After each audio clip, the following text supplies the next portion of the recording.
Yesterday's lesson we focused on solving systems of equations, but we did it through graphing. Today we're going to talk about doing systems of equations by substitution. As a quick little reminder here, let me zoom in for you. As a quick little reminder, this is what substitution in general looks like. We know that x has the value of 5, so to solve this equation written in black pen, we could substitute 5 in for our x value. Similarly, we would substitute negative 2 in for our y value, and we would substitute in 4 for our z value.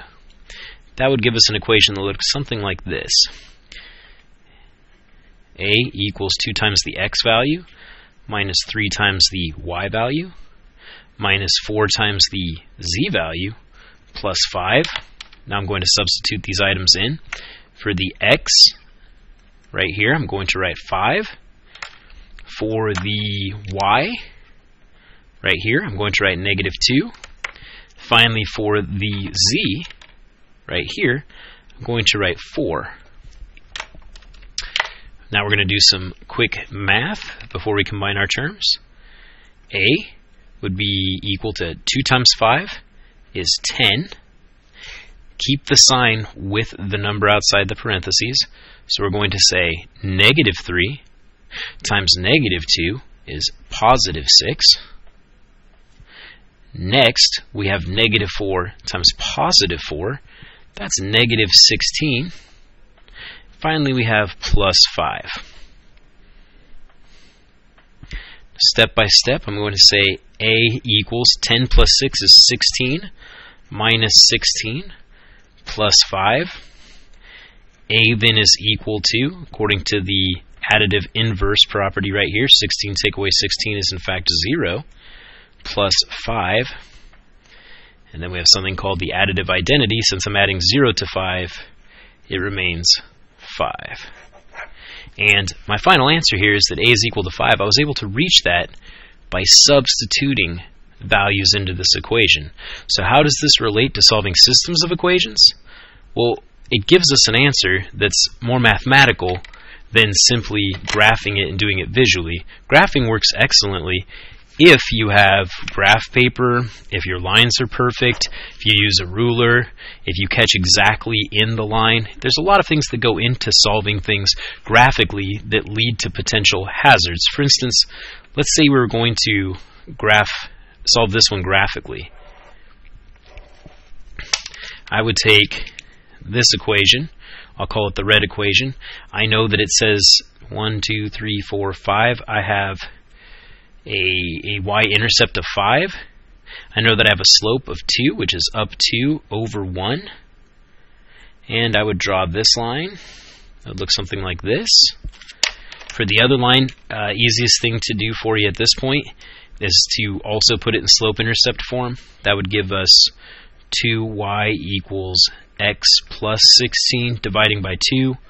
Y equals 1/2 x plus 8. That tells us the intercept's at 1, 2, 3, 4, 5, 6, 7, 8. And our slope says to go down 1 over 2. And as we connect that, we would see that somewhere around here is our intersection. But that's not extremely accurate. It's definitely not going to have the precision of doing something algebraically. So looking back at our two equations, if I took that red one and said that it was equal to, I'm going to rewrite it in red, y equals 2x plus 5. That means those two things are synonymous, y and 2x plus 5. The value of y is 2x plus 5. Y is literally equal to 2x plus 5. Let me take the second equation, the one that said 2y minus x equals 16. What I'm going to do is substitute. I'm going to substitute that into this equation for the y.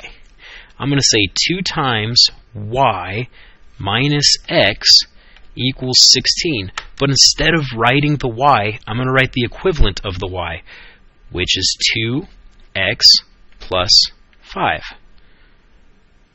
I took y's equivalent, 2x plus 5, and I inserted it in for the y in the second equation. I substituted it.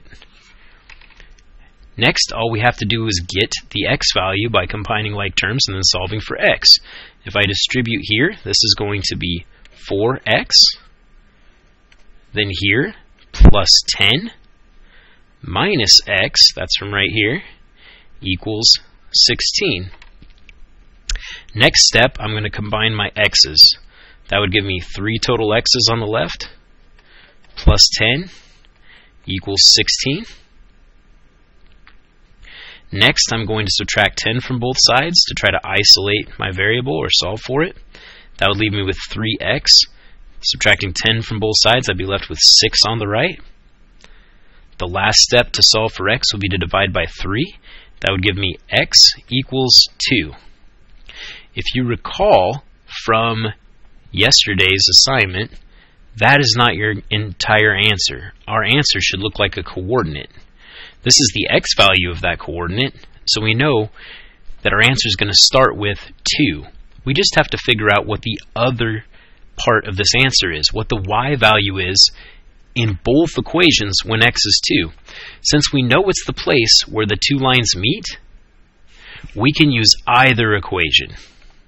Most of the time I know you guys like to use the one that's solved for y, so I'm going to do it with that one.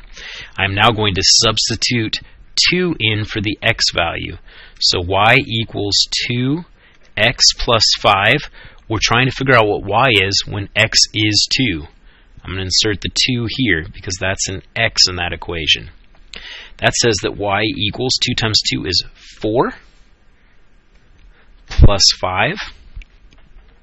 More simply, y equals 9. So in both equations, when x is 2, y is 9, and that is the intersection.